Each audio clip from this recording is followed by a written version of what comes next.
우리 오늘 본문의 말씀을 가지고 우리 변화의 필요성이라는 주제를 가지고 함께 은혜를 나누고자 합니다. 우리가 계속해서 이 요한복음의 말씀을 가지고 계속해서 믿음의 설화라는 주제를 가지고 말씀을 좀 나누고 있는데, 제가 이 말씀을 나누는 것은 여러분들이 믿음을 갖기를 원하는 것이고 다시 하나님의 자녀로서의 회복을 다시 하기를 위함이에요. 저는 오늘 여러분들에게 그런 믿음이 생겨나시기를 주님의 이름으로 축복합니다. 그리고 다시금 주님의 자녀로 회복되는 그런 귀한 역사가 우리 가운데 나타나기를 진심으로 축복합니다.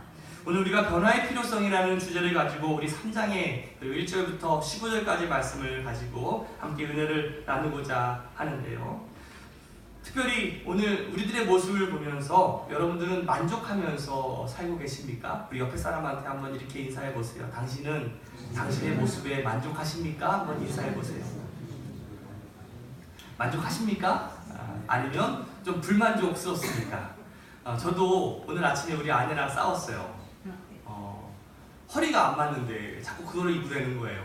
바지가 이렇게 막 이렇게 하는데 다른 바지 달라고, 내가 좋아하는 바지를 달라고. 오늘 세탁소에 안 맡겼대는 거예요. 막 짜증이 나더라고요. 오늘 내가 입고 싶은 바지를 입고 싶은데. 여러분 그런 거 있으시잖아요. 그런 거 없으세요? 나는 오늘 내가 입고 싶은 바지를 입어야 뭔가 잘 될 것 같아. 근데 그게 안 돼 있는 거야. 바빠서 그랬겠죠. 근데 그냥 짜증이 났어요. 그래서 아침에 그냥 한 소리 하고 나왔는데 마음이 계속 불편했어요. 왜 이렇게 마음이 불편할까? 그러면서 그 모습 속에, 제가 짜증을 내는 그 모습 속에 나에 대한 만족함이 없다라는 것에 대한 불만족이 그 아내에 대한 그런 쓴소리로 나왔구나라는 것을 제가 느꼈어요. 제가 스스로 많이 회개했어요. 왜 내 스스로 만족하지 못하는데 왜 그것을 남에게 그것을 표출했을까? 배가 나온 게 우리 아내 탓은 아니잖아요. 내 문제지. 그러면 내가 배를 집어넣기 위해서 열심히 운동을 하고 뭔가 좀 해야 될 텐데 그거를 왜 꼭 남의 탓으로만 돌리고 주변의 환경으로만 돌리고 있었을까? 저는 이것이 소위 저의 문제만은 아니라고 생각이 들어요. 아마 이 자리에 앉아있는 여러분들 모두가 뭔가 좀 더 좀 스마트해지기를 원하고, 그렇죠? 좀 몸도 좀 좋아졌으면 좋겠고, 그리고 좀 더 좀 똑똑했으면 좋겠고, 좀 인기 좀 많았으면 좋겠고, 뭔가 좀 나은 모습으로 바뀌었으면 좋겠다라는 그러한 갈망들, 그러한 변화의 욕구들이 분명히 있지 않습니까? 그래서 새벽부터 열심히 일어나서 운동도 하고 학원도 다니고 공부도 하고 어제의 나보다 좀 더 좋아지려고 우리가 노력하는 것 아니겠어요? 이것을 개선 또는 성장이라고 할 수가 있을 것입니다. 사람들은요, 변화되려고 노력하죠. 지금의 모습도 괜찮지만, 옆에 사람한테 다시 한번 이렇게 한번 위안해 주세요. 지금의 모습도 괜찮아요. 하지만 더 멋질 거예요. 그렇죠. 지금의 모습도 괜찮습니다. 하지만 우리는 좀 더 멋질 수 있는 인생을 우리는 살 수 있을 거예요. 왜? 그리고 기대가 우리 가운데 있으니까. 어제의 나보다 오늘, 그리고 오늘보다는 내일 더 나은 모습으로 살 수 있을 거라는 그런 기대가 있기 때문에 우리가 살아가는 거 아니겠어요? 그걸 우리는 희망이라고 얘기하고 소망이라고 얘기하겠죠. 만약에 우리에게 이러한 희망과 소망이 없다면 오늘 하루를 살아가는 것이 의미가 없을 겁니다. 오늘 우리가 이 자리에 와서 하나님께 와서 우리가 기도하고 예배하며 찬양하는 가운데 우리가 기대하는 게 뭡니까? 그래, 하나님의 은혜를 통해서, 하나님의 사랑을 통해서 내가 뭔가 성장하기를 원하잖아요. 그것이 내 육적이 됐던 영적이 됐던 뭔가 좀 잘하고 싶은 그런 욕망과 열망이 우리 가운데 있다는 것은, 그래도 우리가 아직 가능성이 있다는 거예요. 나니아 연대기의 저자 이 C.S. 루이스는요, 이 변화에 대해서 이렇게 이야기하고 있어요. 한번 들어보세요. 계란이 새로 변하는 것은 어려울지도 모른다. 계란이 계란인 채로 나는 법을 배우는 것은 조금 어려울지 모른다. 우리는 지금 계란과 같다. 그리고 당신은 그냥 계속 평범하고 상하지 않은 계란으로 있을 수는 없다. 우리는 부화하거나 상할 수밖에 없다. 저는 이 C.S. 루이스 말에 참 많은 의미가 있다고 생각이 들어요. 우리는 둘 중에 하나를 선택해야 돼요. 부화하거나, 다시 말하면 깨어나거나, 아니면 썩어 문드러지거나. 제가 오늘 여기 화면에 계란을 그려놨는데 저는 계란을 참 좋아합니다. 여러분들 계란 좋아하십니까? 저는 계란을 너무 좋아해서 트리도 에그트리를 만들어 놨잖아요. 그런데 이 계란이요, 여러분 우습게 보면 안 되는 게 뭐냐면, 여러분들 병아리를 부화시킬 때 이 계란 안에 있는 노른자가 부화시킵니까? 흰자가 부화시킵니까? 우리 어떻게 알아요? 제가 전에 한번 얘기했었죠. 병아리를 부화시키는 거는 노른자가 아니라 흰자가 그 생명을 만들어내는 거예요. 그러니까 노른자는 그 흰자에 에너지를 공급해 주는 거죠. 그런데 이 어린아이의 완력으로도 이 계란은 쉽게 깨지지만 세로로는 절대 깨어지지 않거든요. 그러니까 계란의 신비가 이게 한두 가지가 아닌데, 사실 계란을 이게 삶은 계란 말고 그냥 살아있는 계란은 세울 수가 있습니까? 없습니까? 없죠. 쉽지 않습니다. 그러니까 계란은 우리는 흔히 결코 혼자 일어설 수는 없다라고 생각할 수 있지만, 놀랍게도 오뚜기의 기적은 이 계란 안에서 계속 이루어지고 있다는 거예요. 무슨 말이냐면, 그 흰자의 알룬이 생명으로 자라기 위해서는 언제나 이 노른자의 위쪽에 딱 위치해 있어야 되거든요. 눈에 보이진 않지만 계란을 뒤집으면 그 계란 안에 있는 흰자와 노른자가 다시 그 위치가 바뀌게 돼요. 그러니까 계란이 움직이는 대로 끊임없이 흰자와 노른자는 끊임없이 움직이고 있다는 거죠. 계란이 어느 방향으로 가든지 간에 오뚜기처럼 계란의 흰자와 노른자는 항상 서 있다는 거예요. 변화될 때마다 끊임없이 그 자기의 위치를 고수하려고 서 있는 그 모습, 저는 그 계란의 위대함이 바로 저는 거기에 있다라고 생각이 들어요. 여러분들은 어떻습니까? 이리 치우면 저리 치우고, 이리 치우면 저리 치우쳐서 이 세상에 흔들려서 주여, 마음은 어리로네, 육신이 약해서 내가 주님께 가지 못하고 있습니다. 세상이 바빠서. 끊임없이 우리는 이리 치이고 저리 치여도 우리가 그리스도인답게 오뚜기처럼 반듯하게 서 있어야에도 불구하고 우리는 그렇지 못한 인생을 살아갈 때가 얼마나 많이 있어요. 제가 계란을 묵상하다가 또 그런 생각이 들더라고요. 여러분들 줄탁동시라는 말 들어보셨습니까? 이 병아리가 이제 계란에서 탁 나올 때 안에서 이제 막 계란을 쭉 쫭니다. 그러면 그 계란이 잘 쪼아질까요? 안 쪼아질까요? 그 막이 있어요, 막이 있어가지고 쉽게 그 계란을 그러니까 금이 가더라도 그러니까 잘 나올 수는 없어요. 근데 누가 도와줍니까? 어미닭이 그 계란을 같이 쪼는 거예요. 그래서 껍질을 벗기게 되고 나오게 되죠. 제가 묵상하면서 그런 생각을 해봤어요. 우리가 정말 발버둥 치면서 하나님 만나려고 믿음 가지려고 막 노력하지만 그 우리의 막이 있어요. 이 세상이 막이 있어. 그 막을 우리가 더 이상 나갈 수가 없는 거예요. 그때 어떻게 합니까? 성령님께서, 우리 어머니가 되시는, 우리 아버지가 되시는 성령님께서 줄탁동시처럼 우리와 함께 마주치면서 나의 한꺼풀을 벗기며 내가 하나님을 만나게 될 수 있다는 것이죠. 저는 오늘 새로남교 성도들이 그러한 은혜를 경험했으면 좋겠어요. 저는 오늘 여러분들이 이 자리에서 정말 변화를 갈구하면서 내가 하나님 만나야 되겠다라는 그 갈망 가지고 이 자리에 와 있다라고 저는 믿습니다. 안 그렇습니까? 그럼 여러분들 그냥 이 자리에 그냥 와 있습니까? 우리 교회 점심이 맛있어서 점심 먹으려고 와 있습니까? 아니잖아요. 하나님 만나려고 하는데 그 하나님 만날 때 우리를 하나님 만나게 못하게 하는 수많은 막들이 있을 텐데 그 막들을 우리가 쪼으려고 막 노력하지만 결국은 우리를 하나님 만나게 하는 건 성령님의 은혜가 있어야 되거든요. 오늘 그 성령님의 임재를 경험할 수 있는 믿음의 사람들 되시기를 주님의 이름으로 축복합니다. 내 힘으로 되지 않을 때 성령님 나를 도와주세요. 오늘 내가 하나님께 순종하는 마음을 가지고 내 한꺼풀 벗기고 하나님 만나기를 소망합니다. 내가 가진 것들 내려놓고 1대1로 하나님 만나기를 원합니다. 오늘 그 하나님 만나는 그러한 은혜의 시간 되시기를 주님의 이름으로 축복합니다. 오늘 본문의 말씀을 보면 변화되기 위해서 예수님을 찾아온 사람이 있습니다. 그 사람의 이름이 니고데모라고 하는 사람이죠. 그는요 바리새인이었습니다. 근데 바리새인이라는 것은요 남들보다 훨씬 더 율법을 잘 지키는 사람들이에요. 그러니까 종교적으로 뛰어난 사람들이죠. 그리고 이 니고데모가 사내들인 공의회의 그러니까 유대인의 지도자라고 이야기하고 있어요. 오늘날로 치면 국회의원이에요. 끝발 좋지요. 그러니까 지식도 명예도 또 종교성도 갖춘 아주 상류층에 있는 사람이었습니다. 그 사람의 이름이 누구라고요? 니고데모라고 하는 사람이었어요. 그가 예수님을 찾아옵니다. 근데 언제 찾아왔어요? 대낮에 찾아왔습니까? 아니면 한밤중에 찾아왔습니까? 한밤중에 찾아왔어요. 그런데 왜 한밤중에 찾아왔을까? 성경은요 구체적으로 왜 한밤중에 찾아왔는지 이야기하고 있지는 않지만 그 내용을 통해서 우리가 왜 그가 한밤중에 찾아왔는지 알 수 있습니다. 그가 한밤중에 찾아온 이유는 다른 사람들의 눈을 의식했기 때문에 그래요.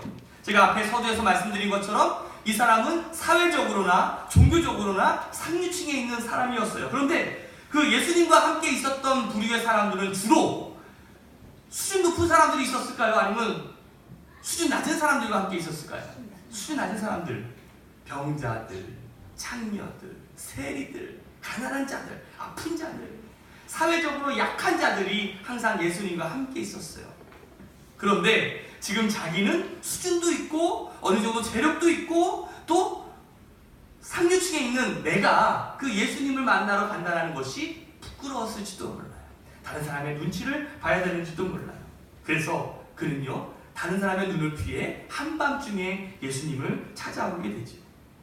우리는 오늘 본문에 나타난 이 니고데모의 모습을 통해서 그의 몇 가지 특성을 우리는 알 수가 있습니다. 저는 오늘 이 니고데모를 통해서 여러분들이 내가 니고데모였구나 라는 사실을 깨닫기를 원합니다. 이 니고데모는요 일정 거리를 두고 예수님을 따랐어요. 신학자들 가운데 많은 사람들이 이 니고데모에게 이러한 별명을 붙여줬거든요. 한번 따라해볼까요? 니고데모는 예수님의 위성이다. 예수님의 위성이다. 이 니고데모의 첫 번째 특성은요 예수님의 위성이었다라는 거예요. 여러분들 위성이 뭔지 아세요? 예수께 가까이 가지도 못하고 늘 주변만 맴돌고 있는 거야. 그러니까 항상 그 정해진 자리가 있어요. 그냥 그 규칙적인 그 정해진 그 자리에서 더 멀리 떠나지도 않고 가까이 가지도 않은 채 그냥 예수의 주변만 맴돌고 있는 마치 위성처럼 우리가 예수님께 맴돌고 있다는 것이죠. 니고데모가 그 요한복음에 딱 3번 등장하는데 오늘 우리가 3장에서 이 거듭남에 대한 질문을 할 때 나오고요. 7장에서 예수님을 변호할 때 한번 나오고요. 그리고 19장에 예수님의 시신을 장사할 때 또 한 번 등장합니다. 다시 말하면 요한복음 전체에 이 니고데모가 나와요? 안 나와요? 나오고 있다는 거예요. 항상 예수님의 주변에 항상 있어요. 그런데 문제는 뭐예요? 예수님을 한 번도 핍박한 적도 없어. 또 증오하지도 않았어요. 그렇다고 해가지고 완전하게 예수님께 헌신한 것도 아니야. 항상 일정한 거리를 두고 예수님을 변호할 때는 변호하고 그럼 네가 그리스도인이냐고 했을 때 아닙니다. 나는 그리스도인은 아닙니다. 자기 자신 한 발자국 멀리 떨어뜨리기도 하고 끊임없이 예수님께 가고 싶은 마음도 있지만 또 너무 가까이 가는 것이 두려운 마음도 있는 거죠. 항상 이성과 같이 예수님의 주변만 맴돌고 있는 이 니고데모의 모습. 저는 오늘날 우리들의 모습이 바로 이러한 니고데모의 모습을 하고 있다라고 저는 생각이 들어요. 그런데 왜 많은 사람들이 큰 교회를 좋아하는지 아십니까? 대략 이유가 있지만 제가 만나본 사람들 중에 큰 교회를 좋아하는 이유의 약 60% 이상은요 이거예요. 편해서. 뭐가 편합니까? 라고 물어보면 신앙생활 하기에 편해요. 어떤 신앙생활 하기에 편합니까? 목사님 제가 이렇게 얘기까지 하기는 어렵지만 숨어있기가 편하다는 거죠. 숨어있기가. 왜 큰 교회 가면 그 사람이 교인인지 아닌지 잘 모릅니다. 그래서 그냥 예배만 드리고 가면 그냥 편해되는 거죠. 자기가 이 교인의 타이틀로 어떤 일을 하고 어떤 봉사를 하고 어떤 섬김을 하는 것이 나에게는 힘들고 어렵다는 거예요. 귀찮다는 거죠. 그래서 그냥 쉽게 예배만 참여하고 그냥 편하게 신앙생활하면서 살았으면 좋겠다는 거죠. 그렇다고 뭐 예수님을 완전히 떠나 있는 것도 아니에요. 왜? 예수님을 믿어야 구원받는다는 것을 알고 있기 때문에. 그래서 이 사람들이 제일 좋아하는 예배 시간이 7시 30분. 작은 교회에 안 오는 이유는 7시 30분에 예배가 없어서. 큰 교회 가면 7시 30분 예배가 있으니까 후딱 예배 드리고 그 일을 할 수 있으니까 얼마나 편하고 좋냐 이거죠. 예배도 드렸으니까 마음의 부담도 덜고 또 하나님한테 와서 인사도 했으니까 얼마나 좋냐 이거죠. 여러분들, 이게 니고데모의 신앙인이었어요. 하나님께서는요, 이런 신앙인을 우리에게 원하고 있을까요? 아닙니다. 하나님께서는 우리가 완전한 신앙, 완전히 헌신하는 신앙까지를 요구하고 있어요. 성경을 보면 니고데모와 굉장히 유사한 배경을 가진 또 한 사람을 우리는 볼 수 있습니다. 그 사람이 누구냐면 사도 바울입니다.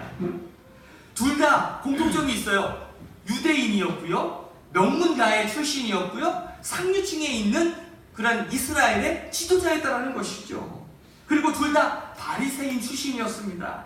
많이 배운 사람이었고 존경받는 위치에 있는 사람이었죠. 그런데 사도 바울은요, 하나님께 얼마나 큰 쓰임을 받은 위대한 사도였습니까? 유럽 전체를 다 흔들고 이 선교의 교두보를 연, 어떻게 보면 선교의 아버지와 같은 역할을 했던 사람 아니겠어요? 그러나 니고데모는요, 하나님의 일을 거의 하지 못하는 불쌍한 사람이 되었어요. 그 차이가 어디에 있습니까? 교회 안에서도 마찬가지. 비슷한 배경에서 어떤 비슷한 능력을 가지고 나오는 사람이 있을 수가 있어요. 그러나 한 사람은 헌신함을 통해 가지고 하나님한테 엄청 쓰임받는 사람이 있는가 하면, 다른 한 사람은 니고데모와 같이 불쌍하게, 어떤 의미에서는 간신히 자기 자신만 구원받는 어리석은 백성이 될 수도 있다는 것이죠. 그러므로 지금이라도 니고데모의 모습에서 사도 바울의 모습으로 변화되어야 돼요. 그 옆에 사람한테 이렇게 한번 인사해 보세요. 업그레이드 됩시다. 니고데모에서 바울로 업그레이드 됩시다. 시작. 니고데모에서 바울로. 그 두 사람의 차이가 어디에 있을까? 어떤 한 사람은 하나님께 크게 쓰임 받으며 헌신한 사람이 있는가 반면에, 비슷한 배경을 가지고 있으면서도 전혀 하나님의 일을 하지 못하는 그 차이가 어디에 있을까? 사도행전 20장 24절 말씀에 보면 이 사도 바울의 고백이 있어요. 같이 한번 읽어볼까요? 시작. 그러나 내가 나의 달려갈 길을 다 달리고 주 예수께 받은 사명, 곧 하나님의 은혜의 복음을 증거하는 일을 다 하기만 하면 나는 내 목숨이 조금도 아깝지도 않습니다. 이게 누구의 고백입니까? 사도 바울의 고백이에요. 여러분들은 이 자리에 와서 주님께 어떤 고백을 하면서 이 자리에 와 있습니까?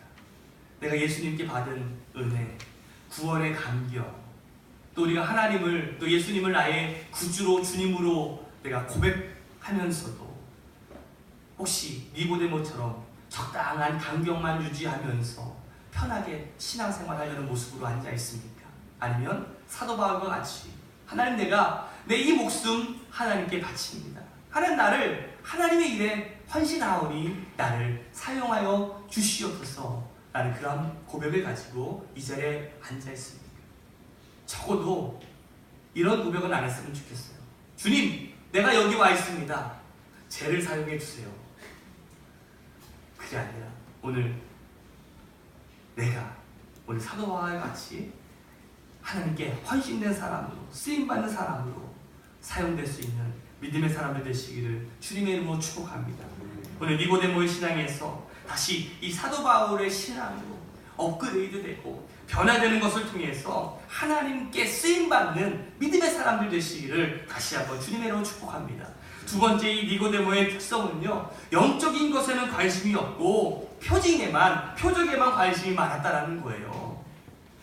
2절 말씀을 보니까 한번 같이 읽어볼까요? 시작. 이 사람이 밤에 예수께 와서 말하였다. 랍비님, 우리는 선생님이 하나님께로부터 오신 분임을 압니다. 하나님께서 함께하지 않으시면 선생님께서 행하시는 그런 일들을 아무도 행할 수 없습니다. 아멘. 니고데모가 왜 예수님을 찾아왔습니까? 표적 때문에 찾아왔어요. 그 기적 때문에 찾아왔다라는 거죠. 예수님이 어떤 병자를 고쳤다, 귀신을 쫓아냈다. 우리 지난 시간에 어떤 일이 일어났어요? 가나오니 잔치에서 물을 포도주로 변화시키는 그런 기적이 있었어요. 그러니까 그것이 너무 신기한 거야. 그런 표적이 어떻게 나타날 수 있습니까? 그러면서 그것이 궁금해서 예수님을 찾아온 것 아니겠어요? 다시 말하면 보이는 현상에만 초점을 맞추고 살아갔다라는 거죠.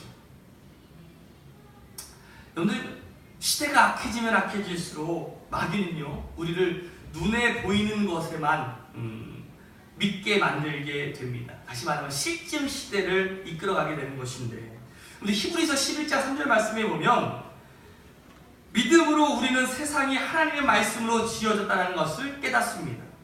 보이는 것은 나타나 있는 것에서 된 것이 아닙니다. 무슨 말이에요? 보이는 것이 전부가 아니라는 것이죠. 뿌리가 중요한 것이지 보이는 것이 중요한 게 아니라는 것이에요. 오늘 가만히 보면 이 세상의 중요한 가치, 진리는요, 눈에 보이는 것보다 보이지 않는 것들이 훨씬 많아요. 예를 들어서 사랑은 어떻게 보여줍니까? 하지만 그 중요한 가치, 그 중요한 덕은 우리가 분명히 알고 있는 것 아니겠어요? 보이는 것이 전부가 아니에요. 여러분, 우리가 볼 수 있는 이 눈, 우리가 1차원적인 눈 아니겠습니까? 그러나 우리가 조금 2차원적으로 추론해서 리즌이라고 하죠. 이성. 그리고 약간 어떤 것을 보면서 이게 컵이구나라는 것을 그냥 바로 봤을 때 이거를 직관이라고 이야기하는데, 이것이 무엇으로 만들어졌나라는 것을 추측할 수 있는 2차원적인 것이 우리 이성이라고 할 수가 있어요. 그러나 우리는요, 이 1차원, 2차원이 그것으로 보는 것이 전부가 아니에요. 왜? 우리는 3차원적인 세계, 4차원적인 세계가 반드시 있다라는 것이죠.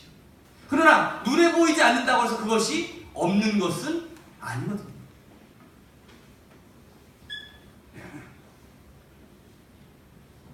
니고데모에게 중요한 것은 그냥 표적을 따라가는 것이 아니라 그 속에 있는 영적인 의미, 그 영적인 뿌리를 보는 것이 중요하다라고 예수님은 말씀하고 있어요. 요한복음 3장 3절에 보니까 예수께서 그에게 말씀하셨다. 내가 진정으로 너에게 말한다. 누구든지 다시 나지 않으면 하나님 나라를 볼 수 없다. 지금 무슨 말입니까? 선문답을 하고 있어요. 어떻게 표적이, 그런 기적이 나타날 수 있습니까? 그 니고데모는 예수님한테 계속해서 그것에 대해서 묻고 있어. 하지만 예수님은 거기에 대해서 관심이 있는 것이 아니에요. 뭐에 관심이 있는 거예요? 거듭남에 관심이 있는 거예요. 네가 바뀌어야 된다는 거예요. 네가 변화되어야 된다는 거예요. 네가 그 표적만 바라보고 기적만 바라보고 있는 그 눈을 이제는 변화시켜서 너의 속사람, 영적인 사람, 영혼을 바라볼 수 있는 그 눈으로 변화시켜야 된다는 것이에요. 그것이 너에게 필요하다라고 말씀하고 있는 거예요. 그럼에도 불구하고 여러분이 니고데모가 얘기하는 걸 보세요. 아마 여러분들이 니고데모처럼 예수님께 가가지고 신기하잖아요. 그래도 물을 포도주로 만드는 기적 보면 신기해가지고 가가지고 예수님 어떻게 그럴 수 있습니까? 그때 예수님께서 물과 성령으로 거듭나야 된다라고 얘기했을 때, 그럼 여러분들이 어떻게 얘기하겠어요? 그러면 예수님 어떻게 거듭나야 됩니까? 우리가 진짜 예수님을 믿고 예수님의 제자가 되려고 하는 사람이라면 그런 식으로 나와야 되는 거 아니겠습니까? 아니면 그 베드로처럼 주여 나는 죄인입니다. 주여 떠나소서 라고 이야기해야 되는 거 아니겠습니까? 그런데 지금 니고데모는요, 소위 똑똑해. 잘났어. 그러니까 어떻게 보면 말장난을 하고 있는 거예요. 그러면서 이렇게 얘기하는 거잖아요. 예수님, 내가 다 컸는데 그러면 새롭게 태어난다라는 게 내가 엄마 뱃속에 다시 들어갔다 다시 나옵니까? 마치 따지듯이 이야기하고 있는 거잖아요. 이 대화의 스토리를 보면 지금 이 니고데모가 예수님께 오히려 그런 역설적인 질문을 통해 가지고 오히려 그 질문을 애매모호하게 만드는 그 모습을 우리는 보게 됩니다. 니고데모의 그 질문에 예수님은 계속해서 말하는 것이 핵심인 거예요. 거듭남의 필요성을 우리에게 말하고 있어요. 예수님은 니고데모에게 내가 율법의 의인이라고 자부하며 표적에만 관심이 있지만 정말 너에게 필요한 것이 뭐냐?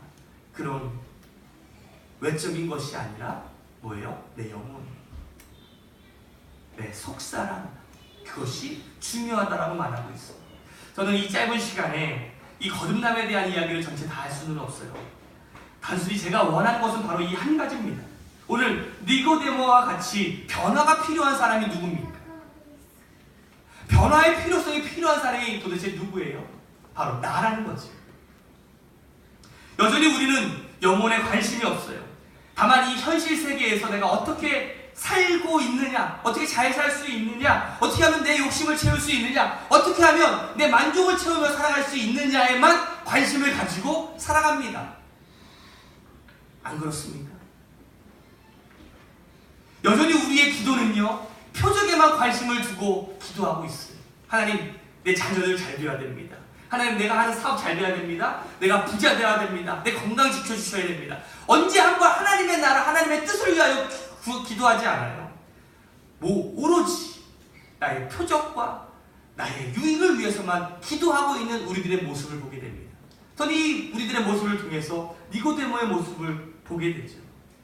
단지 체면 때문에, 위신 때문에 거듭남을 경험하지 못하고 성령님을 체험하지 못한 채 그냥 지식적인 신앙에만 만족하고 율법적인 신앙, 그런 도덕적인 신앙에만 만족하면서 살아가고 있다면 여러분들 아직도 늦지 않았어요.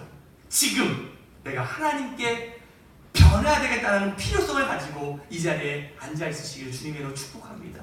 그리고 하나님께 나아가시기를 바라요. 괜히 쓸데없는 소문답하지 말고, 하나님, 어떻게 마리아가 남자도 없이 임신할 수가 있습니까? 과학적으로 그게 어떻게 가능한 일입니까? 그런 거 따지지 말고, 요셉도 따지지 않는데 왜 네가 따져? 믿으라고. 그리고 그 믿는 모습으로, 하나님께 순종하는 모습으로, 정말 변화되고자 하는 그 모습으로 내가 나올 때 내 지식들, 내가 가진 것들, 내가 가진 위치들 다 내려놓고 하나님 앞에 벌거벗은 모습으로 나오게 될 때에 그때 비로소 거듭나게 될 수 있다라는 사실이에요.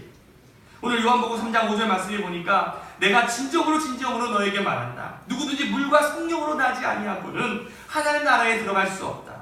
물과 성령으로 거듭나야 돼. 니고데모, 너에게 필요한 것은 딴 것이 아니라 네가 가지고 있는 그런 학식, 종교적인 위치, 그것이 중요한 것이 아니라 오로지 필요한 건 뭐예요? 물과 성령으로 거듭나는 것. 그것이 유일한 원웨이, 유일한 길이라는 사실입니다. 이것을 오늘 우리에게 보여주고 있어요. 누가 거듭나야 됩니까? 바로 나야. 오늘 니고데모와 같은 나의 모습을 발견하시고 이 시간 내가 가진 모든 것들 다 주님 앞에 내려놓고 하나님께 나아갈 수 있는 믿음의 사람들 되시기를 주님의 이름으로 축원합니다.